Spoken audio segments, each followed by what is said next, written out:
Hello again, children on YouTube, and everybody on YouTube. This is Quanyin81 again, and in this video I would like to talk to, based on my past experiences having been a Christian, how Christians lie to people to get more converts. Now, when I was growing up, I had learned about the Baptist Church, and accepting Jesus Christ as your Lord and Savior, going to heaven, and all that wonderful stuff from a friend of mine named Brent that I grew up with. I lived in this bumfuck middle of nowhere town in Maine that nobody's ever heard of. And when I was young, among the many tracts and pamphlets that he would give me to convince me to come to Christ, he brought me a book about, like, the dangers of the New Age, you know. We all have New Age friends who are fond of crystals, incense, meditation, things like that.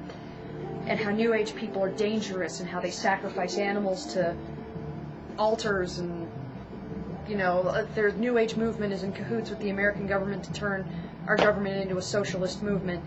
And all of this based on a really gross interpretation of the term socialist. And I remember reading through this book. And I can't remember who wrote it or the title of it, because there are so many of these books out there circulating in the Christian community, it's a joke. Going on about how there's 5-pointed stars in our flag and in many of our national symbols, that there's the Eye of Ra on the pyramid on the $1 bill, and, you know, how the whole country is going in the wrong direction. And all this paranoid conspiracy theory BS aside, when I'm reading this book, being a Christian at the time, I'm thinking, where's their material proof of all of this? I mean, you could look at any image of anything and point out that there's New Age pagan symbols in it. Ooh! Where's the proof? There isn't any. It's a bunch of made-up BS to scare people into joining their little cult. Okay? It's not true. Their argument that homosexuals are ruining this country, that it goes against nature, and, you know, all this other horrendous crap. No, homosexuality does not go against nature. Pick up a science book one of these days and read the goddamn thing instead of burning it, okay?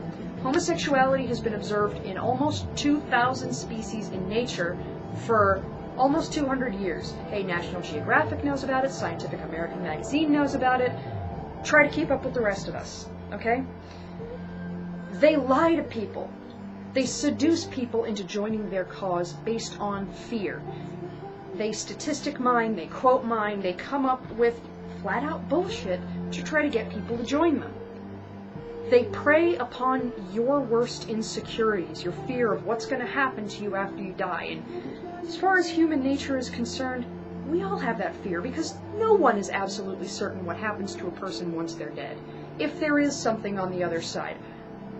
I don't believe in an all-powerful, you know, he's going to spank me if I masturbate kind of God, but I do believe there is something out there. I don't think that it made the planet in 6 days, and I don't think it's going to send me to heaven or hell because I did or did not obey some stupid book. But they prey on the worst of people's insecurities. They come up with little tiny shreds of evidence to back their claims. And when something goes wrong, when Kent Hovind was put in prison for tax fraud and other fraud-related crimes, he's suddenly a martyr. There's actually a website, something along the lines of freekenthovind.com. Look, it's all a lie. All religions are guilty of lying about things at some point. Even my fellow New Agers, even my fellow Wiccans, okay? Yeah, Gerald Gardner popularized Wicca, but did you also know that he was a sex addict and a homophobe? I bet you didn't.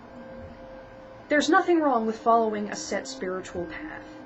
But when you lose your ability to think critically, to really look at the evidence and ask questions, that's where there's danger. Especially when you know what you're telling other people may or may not be true. You just heard it from somebody else who happened to be standing behind a podium in front of a large group of people. Ask questions. Think for yourself. Quanyin81, going off on yet another rant.